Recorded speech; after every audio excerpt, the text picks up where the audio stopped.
Assalomu alaykum, hurmatli obunachilar. Bugun eng ko'p tushayotgan savollarga javob beramiz. Xudo xohlasa, green card bo'ladimi yoki bo'lmaydimi? Green card bo'lmaydi degan ma'lumot hech qayerda yo'q. Xudo xohlasa bo'ladi. Faqatgina xabarlaring bor, $1 dan to'lov qo'yilgan. Shuni hisobiga bazaga yangilik kiritilyapti. Ya'ni texnik tomondan butun dunyodan pul tushadi. Buni tranzaksiyalar o'sha misol uchun to'lov to'g'ri bo'lishi, hech qanaqa muammo bo'lmasligi uchun yangilik kiritilyapti. Bu narsa integratsiya deyiladimi?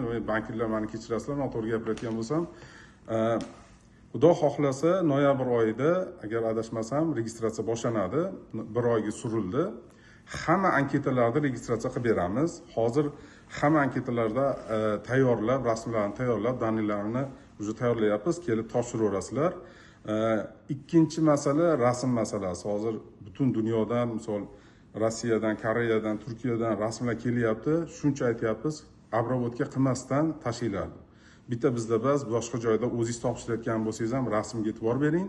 Sababi rasmda 5 ga 5 degani bilan protsenti to'g'ri bo'lmasa, siz ishtirok etmagandek bo'lasiz. Bu nima degani? Misol uchun 5 ga 5 jog', bosh hammasini o'zini normativi bor. Bu narsaga ahamiyat bering. Birinchi etapida rasm to'g'ri kelmaydigan anketalar to'kiladi, ikkinchi etapda random aniqlaydi. Rasm nimaga rol o'ynaydi? Men sizga hozir ko'rsatib beraman.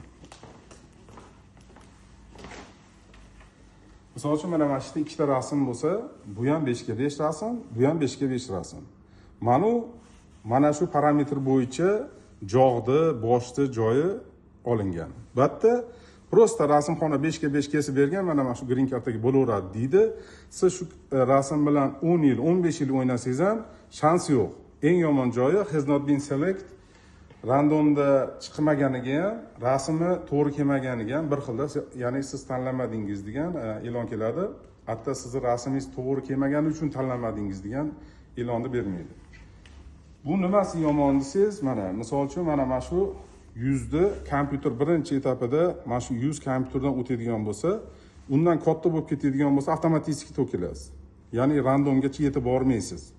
Shuning uchun rasm muhim, rasmga e'tibor beringlar. Ikkinchi mavzu, yana keyingi mavzu xotinlardan ko'proq bo'lyapti. Ya'ni erini anketasini birinchi 10 kunligida, xotininkini ikkinchi 10 kunligida, o'g'limnikini 3-10 kunligida. U narsa bo'lmagan narsa. Siz anketani to'g'ri qilib to'ldirib topshiring, yag'i omadingizga bog'liq. Keyin yana bitta narsa, anketalarning kodlarini xudo xolasa 15-noyabrdan boshlab tarqatishni boshlaymiz.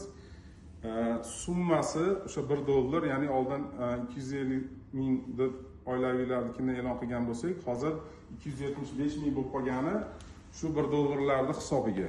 Ya'ni biz o'zimiz Visa karta orqali shuni to'lashni rejalashtirib turibmiz. Shuning uchun xavotir olmanglar. Hozir qabul bo'lyapti. Kelib hujjatlarni topshiringlar, rasmga tushib, pasportlaringni kopiyalarni tashlanglar, biz navbatga qo'yib tayyorlab qo'yamiz. Sog' bo'linglar, salomat bo'linglar.